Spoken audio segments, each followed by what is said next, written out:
Greetings, mortals, and welcome to another thrilling episode of More Books Than a Motherfucker.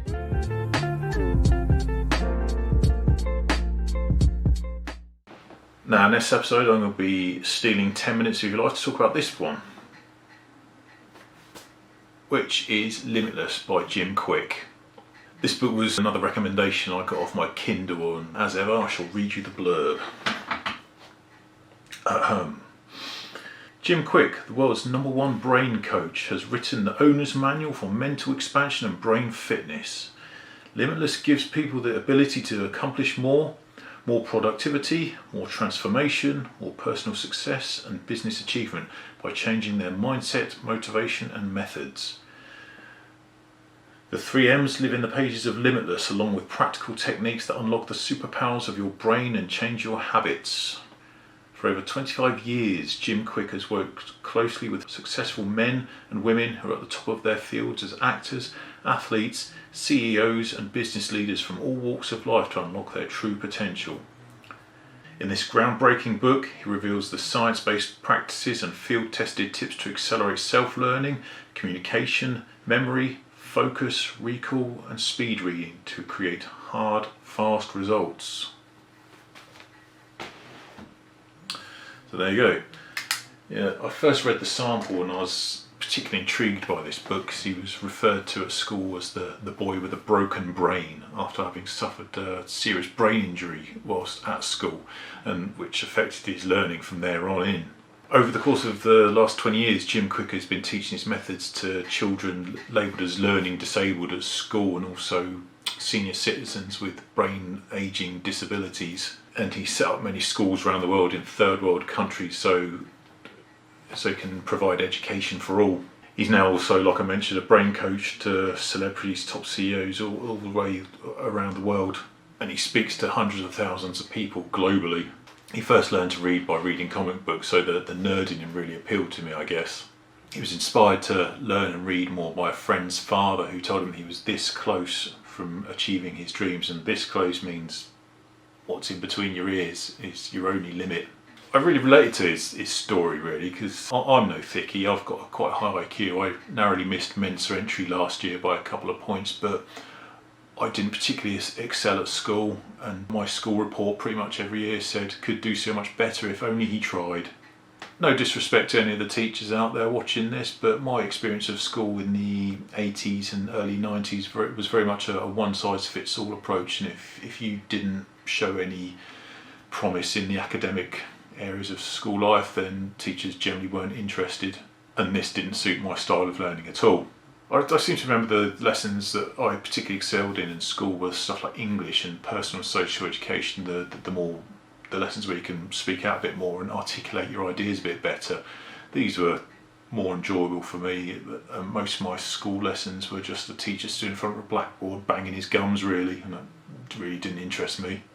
We're not taught how to learn, and in this age of self-driving cars and whatnot, our education system is the equivalent of a horse and carriage. And this book teaches how to upgrade our brains, how to study more effectively and how to memorise more information, how to read faster and retain the information. We're not using the full extent of our mental capabilities anymore. It's all being outsourced to the little computer we carry in our pocket all day, every day, and any piece of information is merely a few taps of a screen away. This ability to quickly look up information comes at a cost though, the cost being our cognitive abilities. And that the neural networks that we use in problem solving and all the rest of it aren't strengthened every time we use our brain. It's just da-da-da-da, and there you go. And it's the old adage, isn't it? Use it or lose it.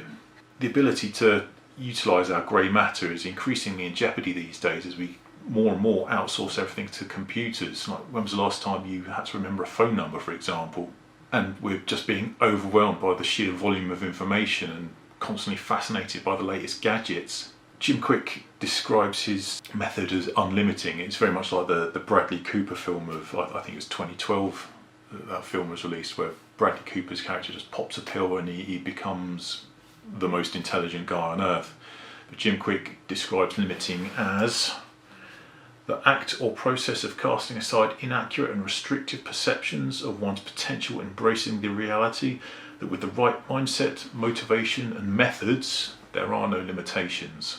The concept of neuroplasticity is at the heart of the book, which is a concept I first became aware of a few years back when I read a book called The Power of Neuroplasticity by a guy called Dr. Shad Helmstetter, and I'll put a link to that down below as ever.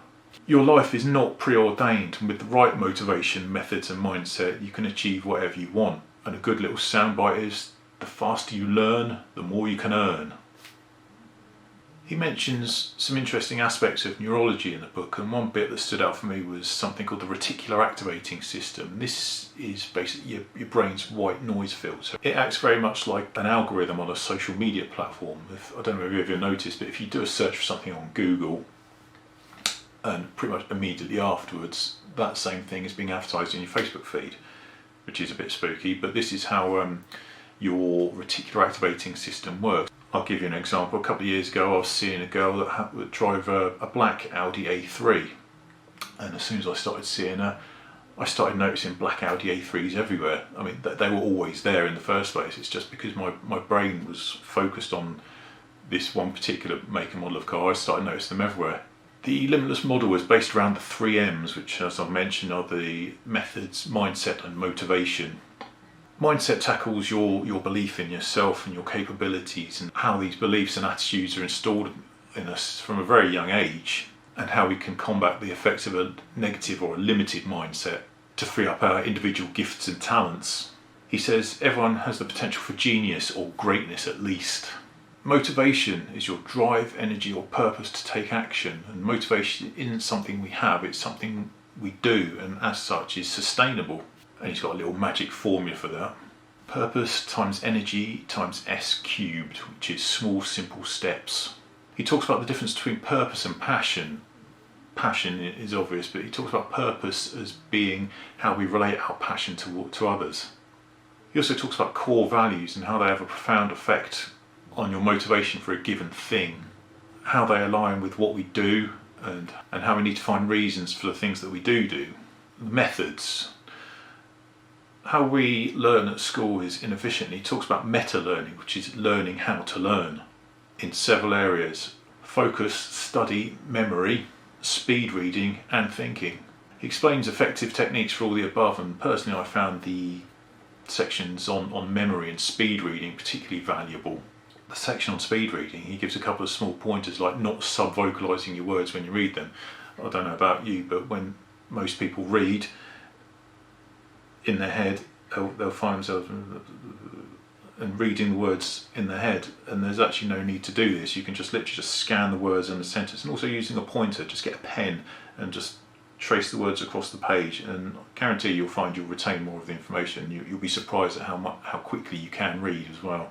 The section on memory is really interesting. He utilises a technique called the memory palace, which I taught to my daughter, who is coming up 11 years old, and she was able to memorise a list of 25 random words forwards and backwards using this technique.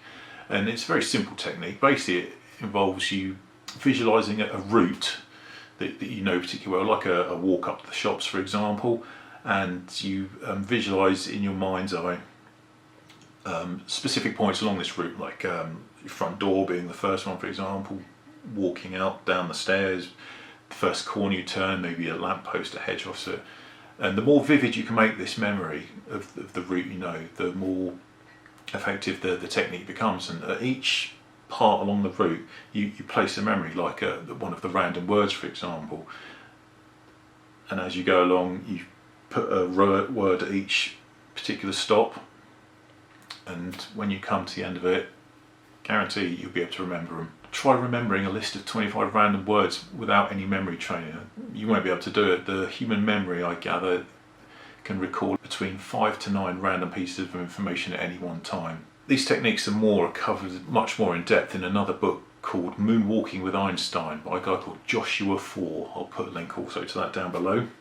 He covers many handy strategies for learning. One technique I quite liked is called the Pomodoro. The reason it's called a Pomodoro is the Italian for tomato, and it was dreamt up by this Italian guy. And the reason he called it Pomodoro was because, you know those kitchen timers, the tomato that you turn like this, you time yourself for 25 minutes, do your study, and at the end of the 25 minutes you have a 5-minute break and just go over what you've already learned.